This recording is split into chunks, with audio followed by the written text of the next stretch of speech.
Hey guys, so today I want to do a short recording to talk about what you should do in the next few months to prepare for a market recovery. But before that, let's look at what's been going on and where we are right now, okay? So as previously mentioned, we hit a local bottom in the US equity market in October slash November, and S&P 500 has gone up 10% since mid-October. And actually, that's not just U.S. equity market. If you look around the globe, all the risk assets around the world has been recovering, and the U.S. market has been recovering slower than other markets. For example, if you look at indexes in Europe, in Mexico, in Turkey, and Korea, around the globe, basically, risk assets has been recovering. And for the U.S. market, the S&P and Nasdaq has been recovering slower compared to indexes like DJI, the Dow Jones Index. Why? Because the Dow Jones Index is primarily the mainstream businesses, right? Instead of Nasdaq and partly S&P, there's some like tech component in it. So what it tells you is that mainstream business is really not doing badly. And I posted on Twitter the other day, after Black Friday, you look at the Shopify put out a news like their global sales around all the merchants using Shopify platform, total sales increased a double digit on Black Friday compared to last year. Okay, so and if you look at the retail sales of the U.S. in recent months, that's not bad either. Now, again, I'm not saying like economy is doing fantastically because there's definitely weakness and we are in a high inflationary and a monetary tightening environment. But if you compare today's data with what happened in previous bear market, 2008, 2009, for example, at that time we had multiple quarters of negative 2 to 3% of GDP growth, and we had unemployment reaching almost 10%. And that's night and day compared to where we are today. With unemployment, that's almost like a third of what we had over the great financial crisis in 2008. And the economy recovery is kind of a mild, kind of slow, right? So, but it's definitely not in the kind of disastrous or recessionary territory as some people, like financial media, will make you believe. So I think that's really one of the fundamental reasons why you're not seeing the stocks really selling off further, given even though we are in a major tightening cycle, major tightening environment in terms of monetary policy. So where do we go from here? If we look at the short term, again, we have gone up from the bottom that the market put in since mid-October or beginning of November, because there were some choppiness there. By the way, this recovery has been very choppy, right? It's not like the kind of smooth sailing bull market raging comeback, because again, we are in a monetary tightening environment, and that is an ongoing fact.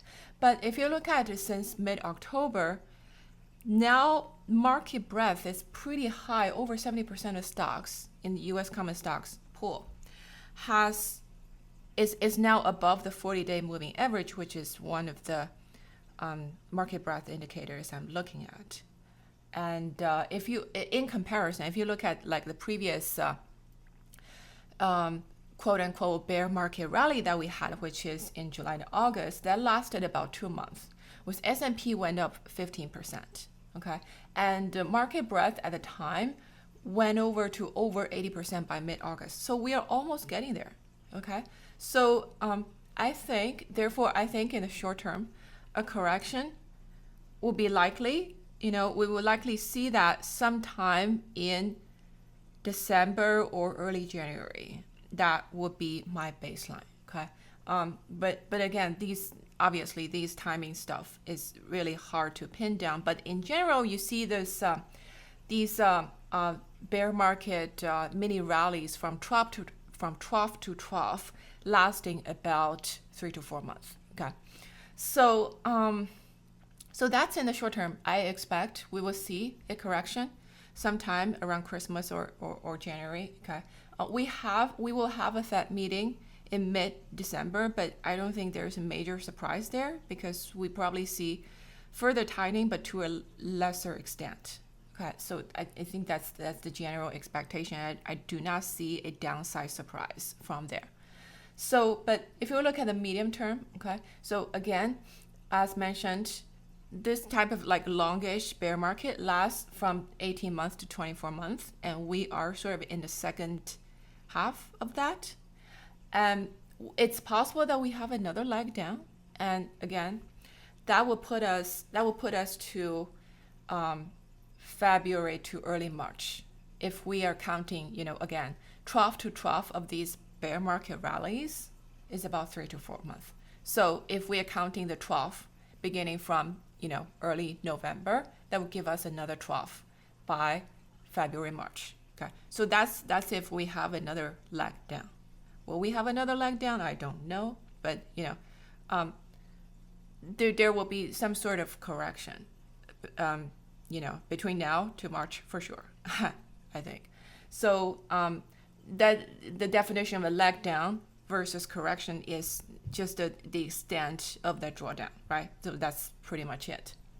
So, but does that, when I say like we have another leg down or we put in a bottom, that does not mean we were going to have like a nose bleeding surge from then on, as like the kind that you will see in 2020 after COVID. Why? Because again, we are in a tightening environment, and that is not going to change anytime soon. Even if that changes, it's not going to be the kind of 180 directional change that is going to be really drastic. Why? Because the economy doesn't need support, to be honest, right? So again, as we talked about in the beginning, the economy is not doing badly, relatively speaking, compared to what happened in the economy during those bear markets previously, right? So in 2008, 2009, for example, you had major spillover from financial markets to the mainstream economy. So the economy was really in a recessionary territory back then, but this bear cycle is really mostly if not financial phenomena. It has not had major spillover into the mainstream economy. That's my point. Okay, so that the economy does not need monetary support. So even if there is a softening in monetary tightening cycle, even if there is a policy shift, I do not expect that to be drastic. It's not going to be like a QE from now on. Okay, so that means if we do not see strong monetary support from central banks, you're not going to see the kind of nose bleeding surge as you've seen in 2020. That's my point. But that is actually a good thing. In the long term, I think as an investor, that is a good thing when you do not see the kind of a strong market support from central bank, because that kind of thing, because in other words, I expect things to recover, but I don't expect it to go crazy in 2023. Okay. So because they kind of like crazy market surge, it actually encourages a bad habit from investors. So it encourages the poor risk control for you as an investor. So I don't see that as a good thing for any investor in the long term, right? So, but that's for the midterm. In terms of crypto, we've been seeing consolidation in the past week, as you can see in the data after the sharp leg down since FTX. Okay, so market breadth has improved over the past few days. Over this past week, we've been seeing some recovery, but it may be fragile. We could have another leg down. I don't know. Maybe there are, if we have major institutions, they're still left to be broken down. We may see another sell-off in the market. So I don't know whether that will happen or not. So this is kind of right now, it's in the like one day at a time situation, but broadly, I expect crypto to follow the overall risk asset cycle that we've just talked about. Okay, so what does that mean for you? That means like in the next few months, 3 to 4 months, I would say that's in the, either we see a recovery from here or we have another leg down in 3 to 4 months. Either way, in the next 6 months, we'll probably start to see some serious recovery from market. So that's something you will want to be prepared for, right? So what do you need to do to prepare for that? Number one, do you have cash ready to reinvest in the market? That's number one, right? Number two, If you've been taking a hike, if been taking a break from observing the market, watching the market, maybe it's time to come back now to start paying more attention to what's happening in the market, right? Number three, what I would do is I would, just if you are investing in crypto market or in stocks, it's the same thing. But crypto is like less of a smaller selection pool, so it's easier to do this. I will go back to the price record of 2018 and 2019 period because that's when crypto market came out of the last significant bear market, right? I will look at how the price history of the top tokens, maybe like top 100, top 200 tokens. Why top 200 tokens, right? Because right now we have top 200 tokens with market cap over $100 million. Anything smaller than that, it's not going to be, you're not going to be able to invest in much because there will be a very limited liquidity, right? So when I say 200, that's already being generous, right? So it really depends on how much capital you have to deploy. Maybe there are only 10 tokens or 50 tokens you can realistically investing into. But my point is, go look at the top market cap tokens, whether it's 50 or 100 or 200, look at their price history over the last bear market. And look for yourself how those series, how those items come out of a bear market. What's the pattern? How long did it take? How many these correction cycles does it take? And what is the kind of price range like once we see in the rebound, right? So once you look through a list of these tokens, it will give you a much better idea in terms of what to look for, what kind of patterns and signs to look for when you actually see a market recovery, so that you don't need to rely on any secondhand knowledge. You don't need me to tell you what to expect in the market, right? You can just directly see that in the behavior of the market.